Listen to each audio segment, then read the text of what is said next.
What's up, everybody? It's Dave and John here. We're today on this week's episode. We're going to talk about if graphics are super important in the current market of video game consoles, the upcoming video game awards, and what our personal favorites were for this past year on this episode of Casual Gaming Society.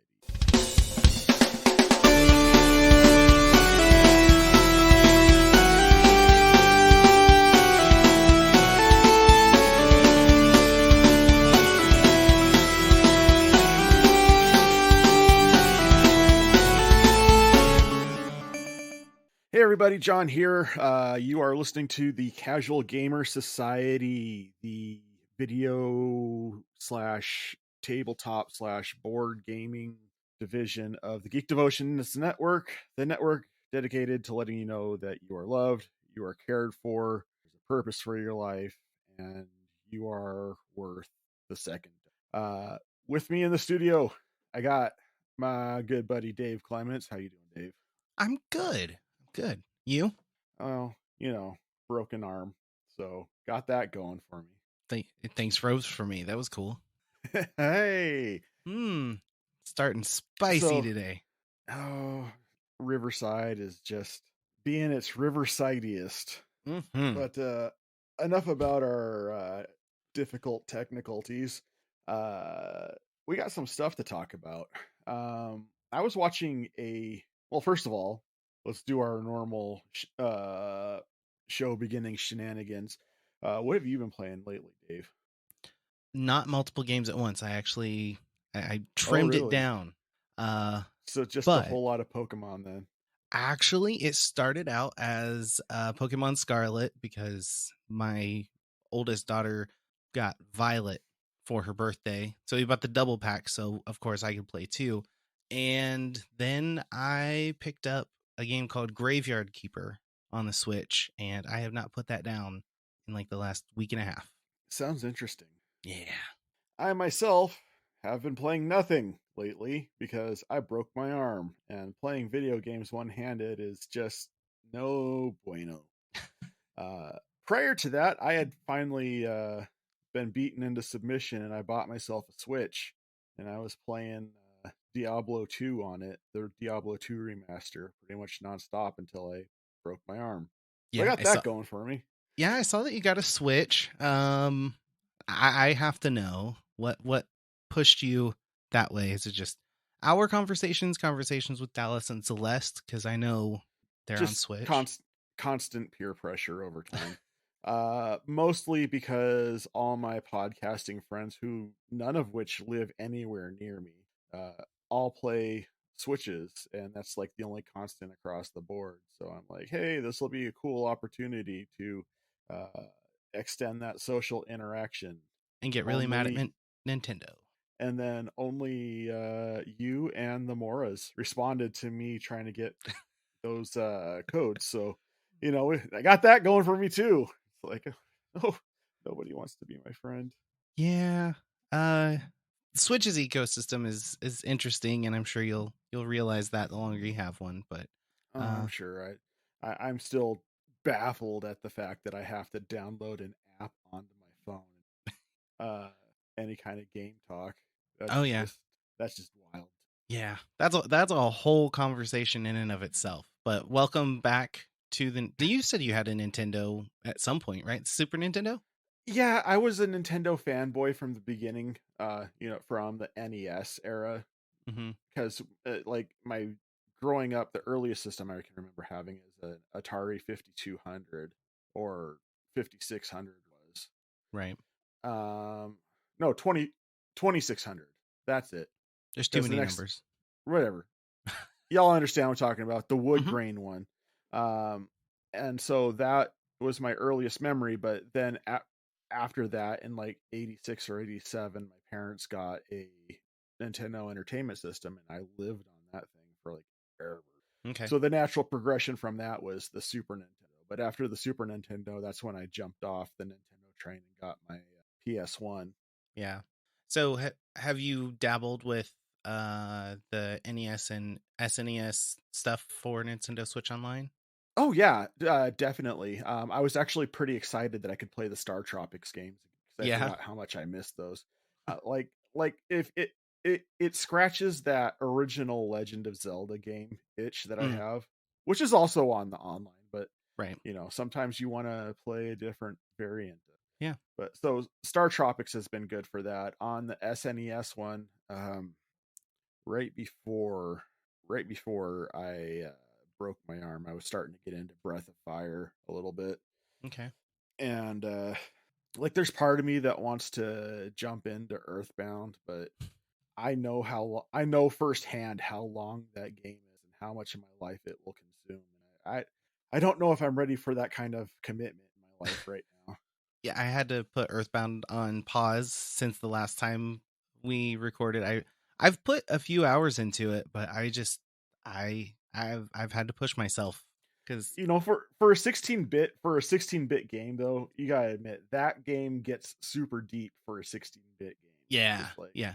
it's impressive how much game they were able to cram into that cartridge. And maybe that's the reason why the box. I don't know if you ever saw the box back in the day when it first came out, Mm-mm. but the box itself was like 4 times the size of a regular box. It was like huge. Really? It literally came with a player's guide, not like the little pamphlet that always came with the cartridge game. So I'm talking about like the where you Like, get like the cheat codes and tips and tricks and stuff like yeah, that. Like yeah. and Wow. like you're packing a big game when you have to send a guide with it just to be like, hey, you're gonna get stuck at some point. I think that's probably why I stopped because I got stuck and I was like, I'll figure this out. Just my brain can't do it right now. That's what the internet's for. I know. If I spend any more than 2 hours working a puzzle on a game, it's just like, okay, this game wasn't built for dummies like me. I'm just gonna jump to the Yeah. and you start to ask yourself the question like, who figured this out in the first place? Right. That's funny. So here we are. We are here. Um, so this is going to be a rush production job for everybody out there listening because we want to hit that sweet algorithm of talking about the video game awards that are coming out. But before we get to that, we did have a conversation topic that we kind of poked at a little bit online, and it bears some interesting discussion, I think. Um, I had recently seen a like for people who listen to all my other stuff that I do commentary on, I watch a lot of informational videos on YouTube about things I'm into, be it video games or Dungeons and Dragons or whatever. And I watched a video on what culture dot that whatculture.com had put out, which is a British video game content provider, and they were talking about insanely good graphics on games that are coming up. And I watched the video and I thought to myself, this yeah, they're good graphics, but it's hard to tell any difference between that and what I currently have on my PS5. And so it made me ask the question like, is the whole graphical argument even valid in the current marketplace anymore? Because I remember back in when like it was Nintendo versus Sega Genesis, you were always talking about, oh, who's got the better graphic, Mhm. who's putting the better picture on the screen. But at this point, like when was the last time you heard that argument when it came to console? I think I hear it every once in a while when you see, you know, fanboys for PlayStation or Xbox go back and forth. Like, I know when PS5 and the Xbox Series consoles were coming out, that was another thing that I was hearing from people is like, well, the PS5 just looks so much better. And I don't, you hear it every once in a while, but it's not a huge thing now because now I think the thing I hear the most is, you know, your frame rates. Does it go in Yeah, 60 FPS? You yeah. I know, mean, there's always going to be some kind of technical thing to grab on, but I mean, ultimately, if it's not something that you're already adjusted to, does it really matter a whole lot at this point? I mean, it's just like put fun in my brain. right. And that's kind of where I'm at when it comes to video games. And it's just like, graphics meant something back in the 16-bit days because there was no where getting near anything that looks realistic. Everything was still cartoony, and everything was still, in the land of make believe. Um, Yeah. but I mean, now everything is getting so borderline photorealistic to the point where now you got games that are coming out that are harkening back to the 16-bit era to Yeah. downgrade their graphics, Mm-hmm. and it's just like almost that in and of itself should show like the whole graphics argument is unnecessary at this point, I think. Yeah, I think you also run into it when you start getting into like PC gaming, and I will agree. Like there's at this point, there's really no reason to have the graphics argument as this is why my preferred method is better than yours, because at this point we're hitting a wall. You can only go so far, and I think that was what made the Sega does what Nintendo don't campaign. What was so cool about that was we're looking at like 16-bit graphics at that point, and it was how much can you pack in there to make it look so much better. When you were comparing a Mario game to a Sonic game, Sega won, in my opinion. It looked better and it played just as well. So I get frustrated when I hear kind of these worthless arguments about why my console is better than yours. I think we're both in the same boat where it's like, just let's have fun. If it's got a good story, I don't care what the graphics look like. Like obviously, I probably wouldn't go back and play a PS1 game. That seems to be like the clincher, like the first 32-bit systems that came out. Mm-hmm. You're talking about like the old PS1 games, and that was those were the school pictures from the beginning of the acne years. You know what I'm talking Yeah. about? Yep. Or it's just like, oh, it's maturing, but it's kind of gross to look at. All right. Right. Right. It'll be good one day, uh, right? I mean, the if it you had to have those systems. I don't even know if Nintendo had a 32-bit system before they went 64. No, because I think they went Super Nintendo and then 64.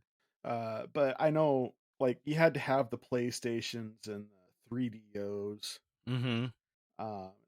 and all those with the uber cell shaded stuff that they had going on. Just they didn't age well. Yeah, But yeah, you needed that step before you started getting into like the N64 era, and then the Nintendo Wii and stuff like that. yeah. I think back to um, Tomb Raider on PS1, where Oh, you're for just sure. like, oh, this is so good. And now I look at it, I'm like, no, it really wasn't. Like, the gameplay itself wasn't even good. Like, it wasn't just a graphics thing. It was like you had to use like tank controls to move Laura around Oh the. yeah, I will. That was just like the original Resident Evil with the tank controls, and you're like trying Yeah. to run from zombies, but it's just like I gotta turn and then go. Yeah. Yeah. uh, it was yeah, it was kind of a gross era, but I mean, because I remember I'd hear my friends like going back to what you're talking about with Tomb Raider. I hear my friends at school being like, "Laura is so hot," Right? and then you go back and you look now, and I'm like, she She could hurt somebody. I know. It's just like I'm looking at that and I'm like, I feel like I could like break ice with her face. Just Yeah. Yeah. Uh is no bueno. yeah. But yeah, I think now like there's no reason to have this argument, and um I I actually love when games come out, and I'll talk about this later when I talk about my game of the year. But I love when games come out and they don't have those rendered in Unreal Engine 4 plus, because we're on Unreal Engine 5. But I love when they don't have that and they're like, okay, we're going to pull a Stardew Valley and we're just going to do pixel art, because I feel like there is so much more um craft and artistic value in something like that And that's than just it. Anymore, whatever bit you're putting it, whatever bits you're putting into your graphical whatever, it's less about realism and more about an art style direction. I mean, Mm-hmm. it's become less of an industry standard and more of a palette to use to convey a certain feeling.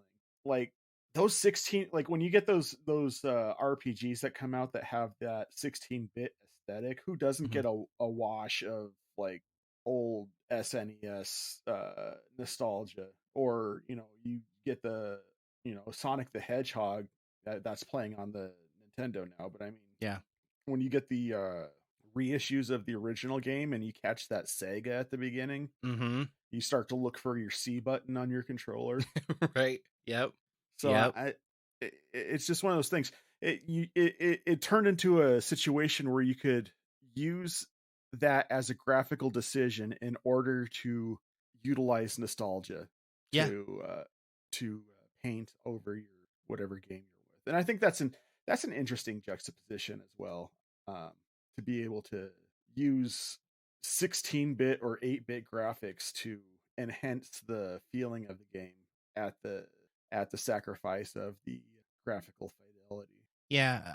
So I was just thinking, I have been off and on playing um TMNT Shredder's Revenge, and you got like the collection, the Cowabunga collection, right? I got the Cowabunga collection, correct? How does that look? Because when I look at Shredder's Revenge, it's an upscale, like it's a remaster version of, I don't know that it's necessarily of those games, but It's they're not. It's definitely it's influenced by it. right. What Shredder's Revenge was, because I did some digging on it. Shredder's Revenge is a whole new IP. Okay. Um, it was designed to mimic the side-scrolling beat 'em ups that they were putting out. So it was designed to evoke that sense of nostalgia, Mm-hmm. and have similar looking graphics. But what I found is, and this goes a lot with like the 16-bit graphics that I was talking about earlier, is that because we have the hardware that we're on, despite the fact that it's using 16 or 32-bit graphics, um, they're a lot cleaner because Mm-hmm. one, we have the experience, but two, the hardware that we're working on is so much more superior to the tech that's being put into it, but it can't help but come out looking nicer. Yeah. um so like I've played through the first console on the Cowabunga collection, and that looked really good. Mm. But I think they were doing their best to kind of meet the graphical fidelity of the original property rather than upscale it to something like on Shredder's Revenge, because I Okay. didn't see a whole lot of difference to the original console. I mean the original video arcade cabinet. Right. So, um, but I mean, it was good. I definitely felt like I got those feels of being in the roller skating rink that where I used to play that game all the Mm-hmm. time. So which is really what you buy it for. You buy those old style game, time travel basically in Yeah. your Yeah. head. I mean, I'm the guy who pays for Nintendo Switch Online and has for the last 3, maybe 4 years. I can't remember how long I've had my Switch. And the game I play the most is Dr. Mario. No joke. Yeah. If I didn't get I think I probably would have gotten a Switch a lot sooner if I hadn't gotten my SNES, Yeah. just for the ability to play Super Mario World. Oh yeah. Oh yeah. The nostalgia episode. Well, So, segment maybe. I don't know. hey, nostalgia is the opiate of the working. That's all I work. So that cool. I'm saying. I don't know. I don't remember who actually said that first. That's not my own quote, but it's something I do. Someone quoted it for somebody. Sounds like a John Hodgman thing. He's kind of against nostalgia, but I didn't see it as being a negative quote, but whatever. yeah, sure. All right, so you heard it here, everybody. Dave and I both come out on the side of graphics really don't matter. Nope. It's all about the content of the game itself. Right. So, with that being said, let's go ahead and take a quick commercial break, as we are a part of the Com Talk podcast that is part of Culture Box. So we'll let Celeste and Dallas throw in a Culture Box commercial here, and then when we come back, we'll be talking about the Video Game Awards. All right, everybody, please go check out whoever that was that got advertised in there. Not sure which advertisement got put in, but everybody involved in Culture Box is a friend of the podcast, and we don't partner up with anybody who isn't of decent quality. So go check that out. That being said, Dave, you brought it to my attention that the Video Game Awards are coming up. We should talk about this so we can get those sweet algorithm clicks.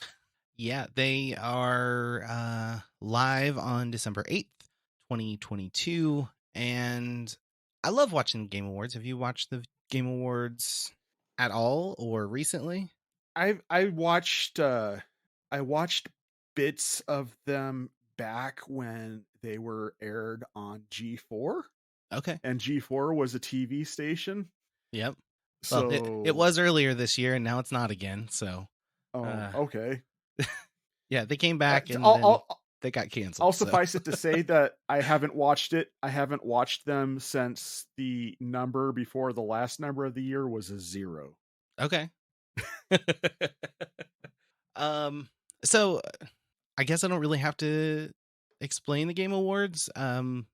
It's Video Game Awards, and I thought it's it would like be the Oscars for video games. Yeah, and they put on a pretty good show every year. I've watched it the last couple of years, usually texting or chatting back and forth with my Geek This co-host David Hunt. Just like, did you see that? Look at this. This comes out next year. So there's a lot of like really cool like previews that come out, games that are announced, stuff like that. But I thought maybe since it's the end of the year, we would talk about the game of the year per the Game Awards, and then maybe a couple of other categories. But the sad thing is, I haven't played any of or most of the games that are featured this year. So okay, that's kind of one of those things that you run into. I think, especially when you just get a new console. It's just like, man, I don't got the money to sit here and drop $60 every time a decent game drops. It's like, yeah, and, especially when you're not necessarily a young or younger individual anymore. You've got other people you're accountable to for financial. Yeah, my mom and dad don't buy me video games anymore for some reason. It's like I'm 35 or something. Well, I mean, they could buy them for you for Christmas or your birthday. They don't even like me anymore. I gotta go pout. I'll be back. So, let's see. There were a couple that piqued my interest as I was going through. I went ahead and voted, which, like voting when you're totally uninformed in any election, I did my best and voted for who I thought deserved it. So, quick question: does We Believe We Vote have a section for the Video Game Awards? I don't even know what you're talking about. Oh, you've never heard of those people before? No. They're the organization that polls like candidates, both federal as well as local candidates on the election. On with a questionnaire that's based off of typical biblical doctrine. Okay. And kind of puts out a review of how closely that aligns with, what your beliefs probably are as a Christian. Okay. And so I was making a voting joke and seeing if they had any Christian recommendations on who to vote for the Video Game Awards. I was being probably a goober, and then you I was gonna roll with it, but I didn't know what that was, and it would be super insincere for me to be like, yeah, I know what you're saying. I don't get it. There's probably like 2 games on here that might align. I don't know. Okay, well, if anybody out there is ever looking like confused about who to vote for and they don't have the resources to figure out, that's just an option for you. We Believe We Vote. Anyway, we are not endorsed by them. Also, just throwing that out there. So go ahead and take the wheel, Dave, because I'm just driving us further into the ground. We're gonna go right off the cliff. We're gonna go through the ground off the cliff. However that happens, I don't know, but I'm gonna make sure it happens. So I'm gonna let you vote on a couple of these. I'm not gonna go through all of them. There are 31 different categories for the Game Awards. You can go to thegameawards.com and vote, but by this time they're already happening. So it's too late. So let's go ahead and we'll start out with Best Indie. I don't know if you've heard of any of these. Cult of the Lamb. I talked about that in our last episode. Neon White. It's produced by Annapurna. Have you played any Annapurna games? I have not. They're like a publisher. They're have you heard of A24, like the film production company? Yes. So I have heard of them. Annapurna is almost like the A24 of video games. Just like there are some hidden gems in what they publish. Mhm. There's a game called Sifu, which I've heard of but never played. Stray, which came out for PS5. It's about the cat in like a post-apocalyptic. Right. And then Tunic, which is kind of a Zelda-like game. I finally got to pop up on my screen you're talking about. Okay. I have only played one of these games, but of that, including that one, there was two others who that caught my eye that seemed like it would be something interesting to me. I can't say that I know anything about Neon, so I can't really go in that particular direction. Sifu, I've looked at a few times, but I've heard things about that I think would irritate me. So it really comes down to Cult of the Lamb, Stray, and Tunic. Cult of the Lamb has had my attention since I've heard about it and started a big conversation about it on the Geek Devotions Discord. Tunic looks like Zelda with animals. And I've played Stray. Stray was free to me on PlayStation 5. And I will say I really liked Stray. I've heard really good things about it. I never knew how much I wanted to play a cat simulator until I played a cat simulator. It's like a cat simulator with a plot, if that makes sense. Yeah. And so, like, if I was even if I was just to take gameplay out of it and go completely off of aesthetic, which is all I have for the other two, I'd still pick Stray. It's such a different idea. Like, I know that you've played another cult simulator before other than Cult of the Lamb. And, for as much as I like Zelda clones, you could throw a rock in a video game store and hit a Zelda clone.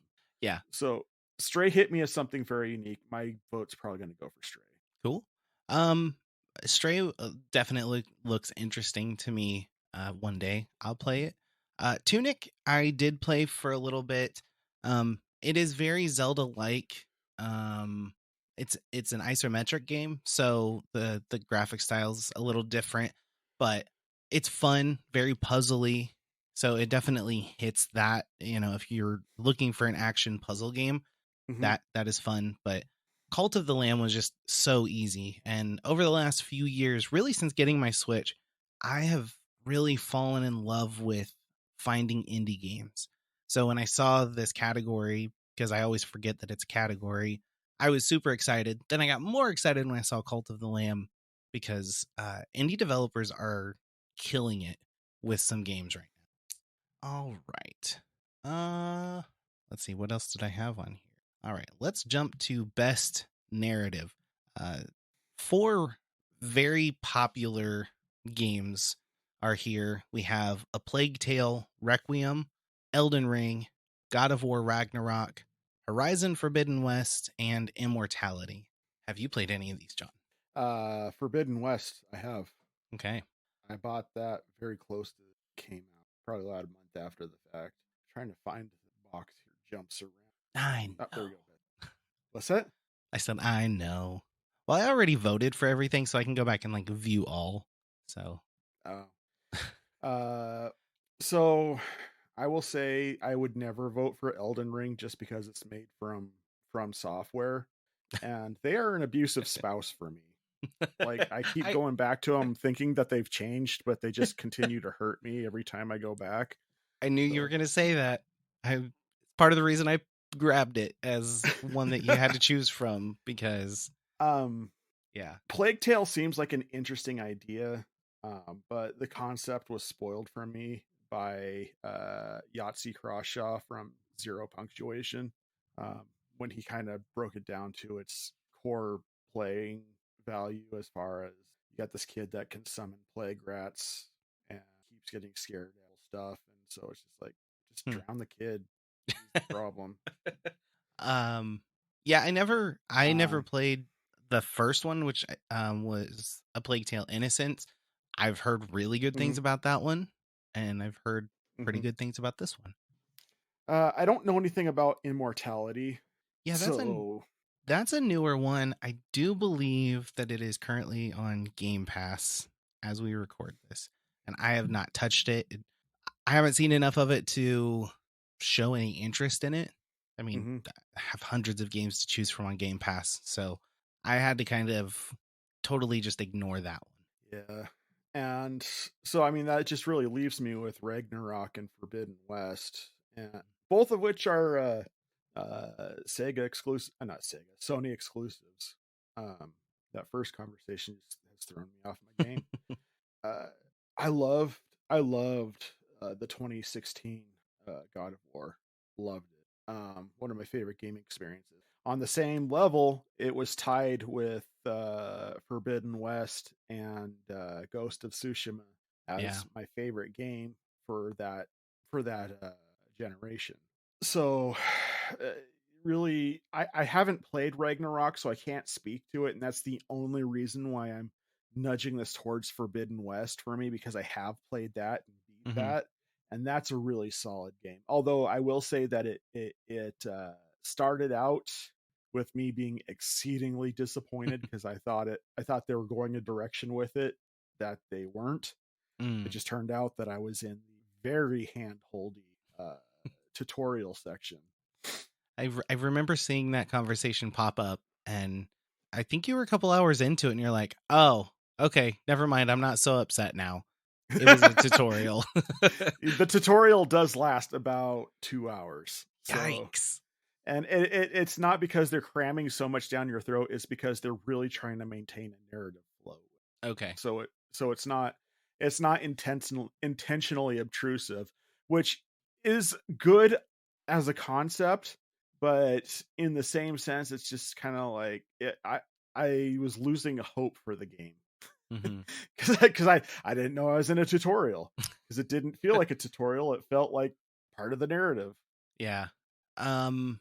So Horizon Zero Dawn. So I when I got my PS4 a few years ago, Hmm. it came bundled with God of War and Horizon Zero Dawn. Oh my goodness, what a pack! Yeah, and I think they were just like the digital codes for them, and then I don't remember. I think that's what it came with, was digital codes for that. And I was immediately drawn to God of War. I played all the way through that and really enjoyed it. Zero Dawn, I had a hard time really like getting into it, and it may be that kind of that same thing that you were talking about with Forbidden West, where maybe it was just I wasn't really getting past like that tutorial stage. I wasn't really getting the meat of the game. So for me, when I voted for this best narrative, I went with Ragnarok, even though I haven't played it, but it is like probably my most anticipated game to play whenever I get around to I think I can explain your dissonance with Zero Dawn, it. Hmm. because going from one epic sprawling tale, which would be God of War, immediately into another epic sprawling tale with Zero Dawn, I think you were a little bit. I think you were on a little bit of a narrative burnout by that point. Yeah, It's I can sort of see like that. going from one epic book into another epic book, and Hmm. you're going to hit that speed bump where it's just like, I don't have the energy to invest into this right Yeah, you're probably right. And I have really tried to force myself to get back and play Zero Dawn so that I can play Forbidden West, because both games are PS4. So now. Uh, but yeah, I went with Ragnarok here because the story was just phenomenal in the first one, and I feel like they're it's a continuation, obviously, so I feel like they're going to carry that through. I don't know. We'll see. I mean, to be perfectly honest, if anybody's out there staring at both these games in a GameStop or something like Mm-hmm. that, based off of personal experience as well as what I've read about both the games, you're not going to go wrong with either of them. So I mean, it's like Right. would you rather have a really tasty steak for dinner, or would you like the best tacos you've ever had? I mean, you're not going to have a bad time either route you go. Right. All right. So I'm gonna jump to the big one, Game of the Year. Game of Um, the year. yeah, All right. Game Awards classify this as recognizing a game that delivers the absolute best experience across all creative and technical fields. Um, you have A Plague Tale Requiem, Elden Ring, God of War Ragnarok, Horizon Forbidden West. That sounds familiar. Stray and Xenoblade Chronicles 3, which All right. is Well, I the have. only Switch game. Yeah, I noticed that. I was actually surprised to see Stray make its way onto the best of. Um, Same. but it was a good chill game for sure. Although there were some parts in it that were super not chill, and there's some parts where you get chased. I mm, don't want to be chased. Uh, Um, so I mean, this again is coming down, I think, to God of War or Horizon. Okay. Because I haven't played Xenoblade and I haven't played any of the games before number three to Right. be able to even speak to what that series is. And again, I will never vote for my abusive spouse, and the Plague Tale games have been ruined for me. So, same reason. I'm going to have to go with Horizon Forbidden West just because I've played it, and I definitely think that what I played of it is worth the vote. Cool. It's worthy of the title of best of the year, I think. Hmm. Um, and they do go a different direction with it. By the end of the game, you're like, oh. So they're still trying to keep the series fresh and not just put on the same song and dance for every new games. Good. Good. Um, I went with Ragnarok again for the same reason as the last one. It's just I'm familiar with that franchise, and I I don't know.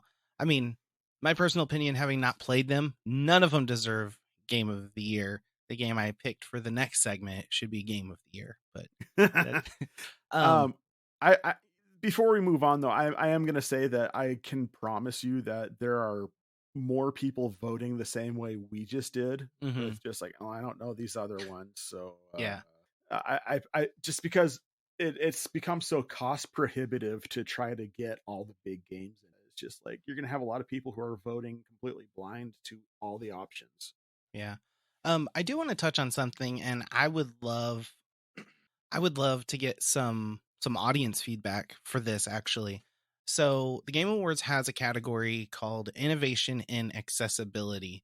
And um with my job, I work in podcasting full time, but accessibility is a big topic that gets brought up um, fairly regularly in my workday.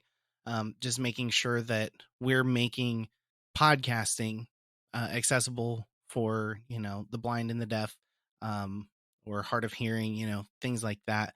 And I saw this as a topic, and I won't go into the games necessarily, but the one that stood out to me was The Last of Us Part One.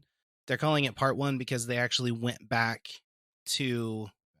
My understanding is they went back kind of from the ground up and rebuilt the first Last of Us game and put in a lot of accessibility options so that more people could play it. And I thought that was really cool. I am a huge fan of both games. Um, but I would love if we have any gamers out there that could maybe talk with us about accessibility in a future episode. I just want to kind of put that out there because I think it's a fascinating conversation. Being a person who I don't have accessibility issues, um, so I find it very fascinating, and I'd love to have conversation like that in the future. Yeah, for sure. So that's it for the Game Awards. Well, sort of, because now we need to talk about games that we're awarding. Yeah. So how do you want to do this? You want to go through the list of comments that we got from our. Yeah, let's read off our responses. We threw a question out there earlier today. Mm-hmm.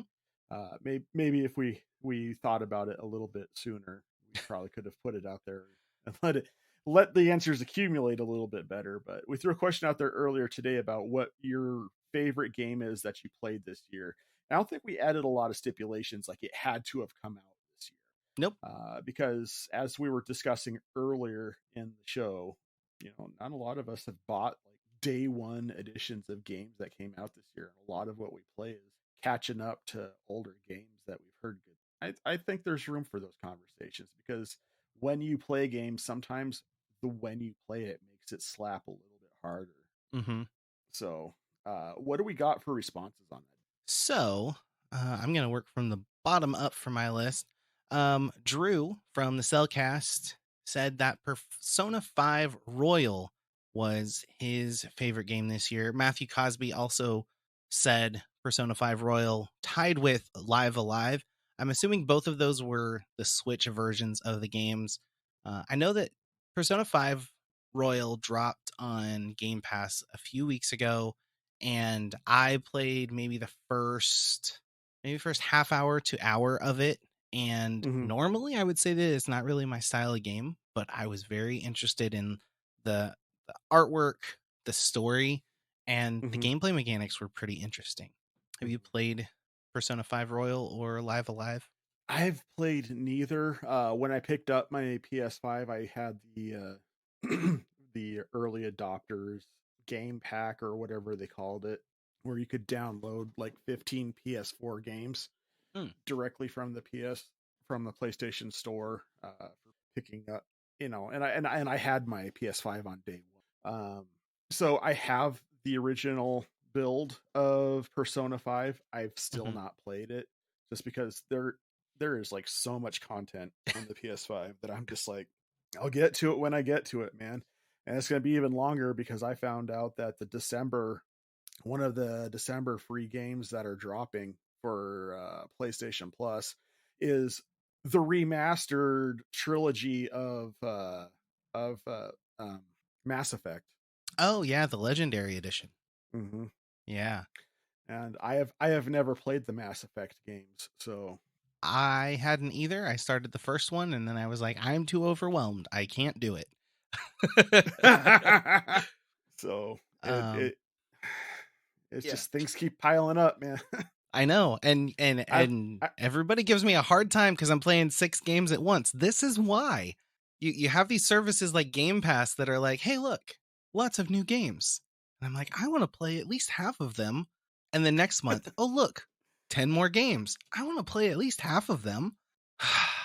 uh anyway, next up, we actually had a couple of tabletop or board games make the list, which I thought was all really right. cool because we talk so much about video games. I promise I will start talking about board games in the near future. Uh And I will say to everybody out there, I am not a super huge board gamer, so you probably won't hear a lot from me about them. I'm into the culture. I dig it. I'm not opposed to it, but I don't have people to play with here. All my friends live forever away, so I'm sorry. this is my life. So Eric Anderson said that GI Joe Deck Builder was his game of the year. I love deck building games. I don't play enough of them. I have played the DC deck building game, and I enjoy it. The Teen Titans one specifically. I have Marvel Legendary. I had a friend give me their copy, and I have nobody to play that with. So, have you played any deck building games before, John? Like Dominion? Define a deck build. Does Magic the Gathering count as a deck building game? Yeah, I mean, it's more of a trading card game technically, but I guess Okay. deck building it does count for that. I think it's just the style of play is different because you don't get to pre-build your deck. The Okay. game is actually building the deck for these kind of games. They're really fun, and when you come visit, I will see if I can find one to play with you. I think I've heard like I have this game. Well, I have it. I've never actually played it, but I think someone told me it's a deck building game. It's called Cthulhu Relics. Okay, I have not heard of that, but now I want to look it up. But I have a tendency to buy games that just have Lovecrafty anything on. So I do have a few fairly Lovecrafty. That sounds fun. I'd play it with you. Well, when I come over in the spring, I'll come with a few board games. Okay, and I'll try and hide most of mine so it doesn't look like I have a problem. Sir, I have been to Eric's house. Well, okay, he's got me beat, I'm sure. That David guy has a problem. Yeah, well, now he has a game store to call his own, so he can take that problem with him and make money at it. I suppose. David Gardner said Marvel United, which is another board game. That one I believe has miniatures with it, if I'm not mistaken. It's like a card miniature game. I believe so because Eric likes to post all these painted miniatures from it on his Facebook. Yeah, I can't look at those. They make me feel bad because he's so much better at painting than I am. Haven't painted. Yeah, I have. Well, that and I own a 3D printer, and I've printed way more than I will ever paint. So, but yeah, nice. That's a game that's on my list, my ever growing list. So very cool to see some board games on the list. Jumping back to video games, Kevin, your co-host over at the bottom shelf, he said Nier Automata was. Yeah. Yeah, I that's another game I've heard good things about, but I haven't actually played myself. Same, and I think it's the style of game that it is. It's not a JRPG, but it is an RPG, if I'm not mistaken. Okay, maybe I'm wrong. That's not really my cup of tea, so I don't know if I'll ever play it. Adam Collings said, I'm a little bit late, but Skyrim, and technically you're never going to be late for Skyrim because they'll never stop making it. They'll never stop re-releasing Skyrim. Yeah, I think they're re-releasing another version. Either they have already this year or they're going to in 2023, which is so sad. I thought it was keep milking that cash cow. Yeah. I guess. Okay, so when it comes to those Bethesda RPGs like Skyrim and what's the other one, Fallout, I have a hard time with them. I try to get into them. I have Skyrim 4, not Skyrim 4, Elder Scrolls 4 Oblivion, and I have Fallout 3, and I have had a copy of Fallout 4 for a while, and it's just I get probably like an hour, maybe two into it, and it's just like I'm overwhelmed with the number of quests I have to do. Yeah. And I have no clear direction as far as what the narrative is. Yeah, I get that. I loved Fallout 4, and then I realized I'm never going to finish it. Like, there are too many options. I will never hit the end because I want to do all of them. But okay, I am glad I have finally found somebody who has the same problem as me. Like, I had somebody ask me once, like, why don't you like these games? They're so open. I'm like, that's the problem. Yeah. I need somebody to tell me what to do to have fun because I can't do it by myself. I constantly need like the quest up in the top of my HUD so that I know what I'm doing at all times. Otherwise, I just meander, and then I'm like, oh, I'm carrying too much stuff because I also like to collect everything. Oh, you're a hoarder too. Oh, okay. Yeah. Oh, yeah. I'm running into that with the re-release of Diablo 2 on my Switch. I can't carry anymore. It's like, ugh. and of course, it's like some kind of unique or magic item, and I'm like, you're not that overburdened, right? Just let me make it far enough so I can sell it to buy something else. Right. That's all it boils down to. Jason Gilbert says Life of Strange 3 was his favorite of the year. I have played only I think episode 1 of Life is Strange, the first one, because it was free on Xbox 360 years ago. But I've heard that's a great series. I've not gotten into it, and again, that well was kind of poisoned for me in Mm. a review I heard on a podcast I used to listen to, and when they were talking about the dialogue in the game, sounded a lot like what you would expect boomers to write for millennials to say, you know. So it sounded a little bit coerced with the high school slang. Oh, that's Sort too sort of funny. like in the Scooby Doo movie, the first Scooby Doo movie, Mm-hmm. when it's just the dialogue's a little bit forced by those aliens taking over the people's bodies. Mm-hmm. Yeah. That's funny. Uh I can't speak to anybody to know that is true. It's just I know that if that was the case, I'd be mad at myself for playing a game like that. So I just can't bring myself to pick it up. yeah. They seem interesting. I've heard lots of good things. They just have not really hit my radar. Um the last comment we have is from Branson Boykin, who says Minecraft was his favorite game of the year. And there's no there's not a problem with that. I love Minecraft. I have to be in the mood now to play it because I've played it so much over the last however many years it's been out. I've poked at Minecraft with a stick a couple times. Mm-hmm. And it's too open. I yeah, I don't get it. I don't get the appeal. There's no narrative. It's just Yep. pick up a block and put it here and build something. Yep. It's in effect it really is just virtual Legos, and I didn't like Legos as a kid. So Show's over. I to people I'm just being honest, bro. Like I liked the story building toys, like Mm-hmm. the action figures and stuff like that, where you could make your own stories, that type of stuff. So I've never been much of the builder mindset. I've always wanted to slip into Okay. a different reality. So I mean, there's nothing wrong with that. I mean, you're wrong, but there's nothing wrong with you're wrong, but I mean that. your motives are okay. um yeah, Minecraft has changed so much since I remember playing like the vanilla version on a computer that surprisingly could not run it. Like that's how old that computer was. And then to see Nice. I watch my girls play it uh all the time. And now they're like, "Dad, there's frogs in it." I'm like, "Really?" I remember when the bees came out like a couple of years ago, how it was really cool. You could like put a lasso around a bee and just carry it around with you, and I, it's cool. It's great for imaginative play. I love watching my youngest daughter and a couple of our friends' kids.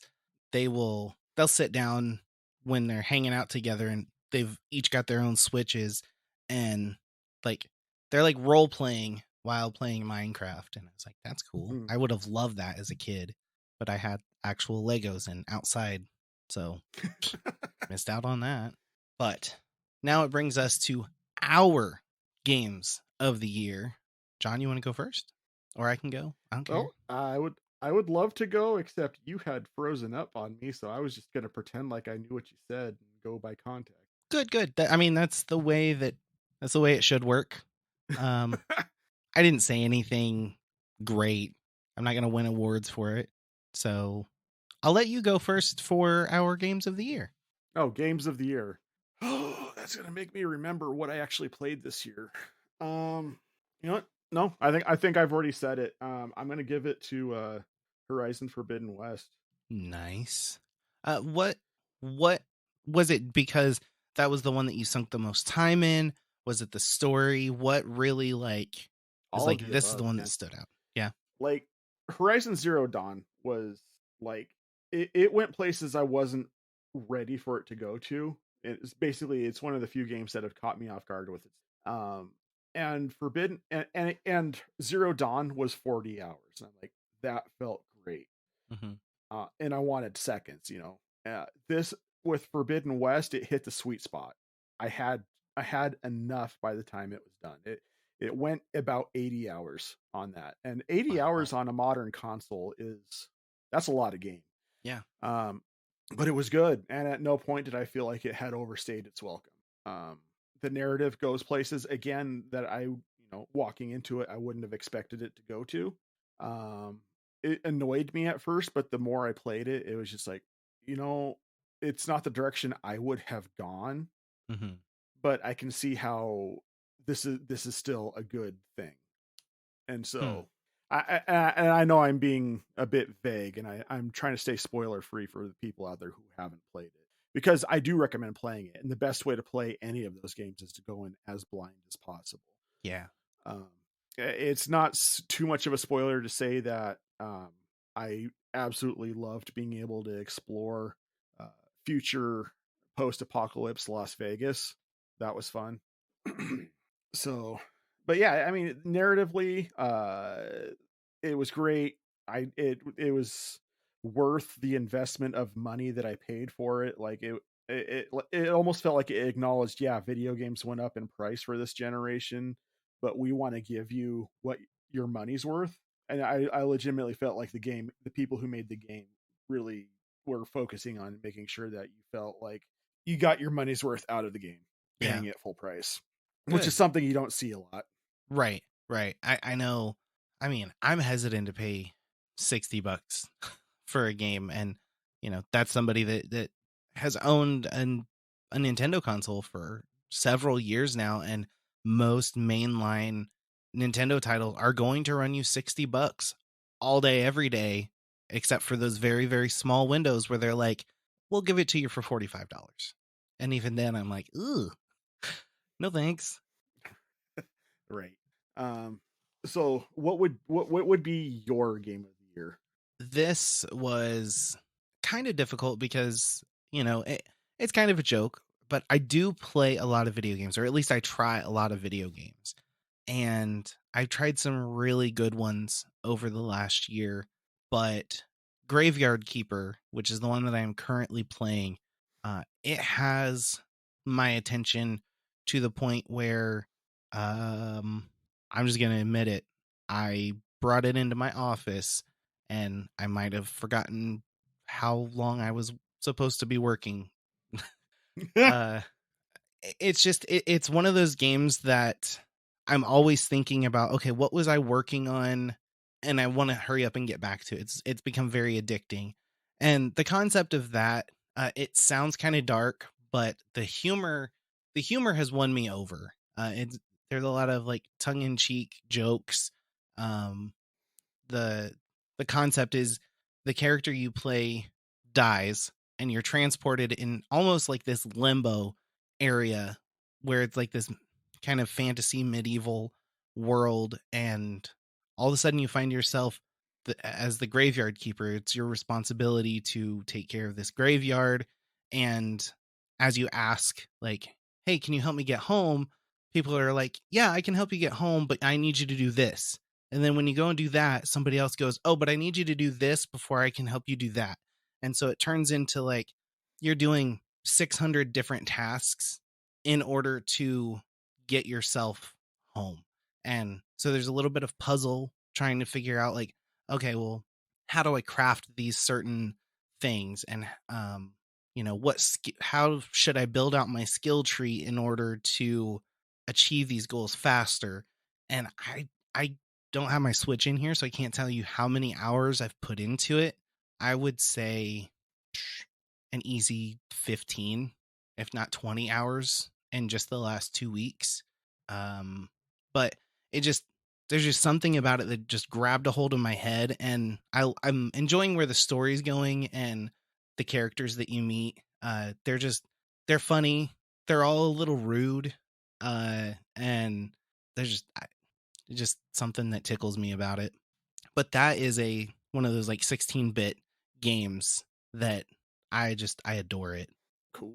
So, do we have any other categories we're voting on, or are we just doing game of the year?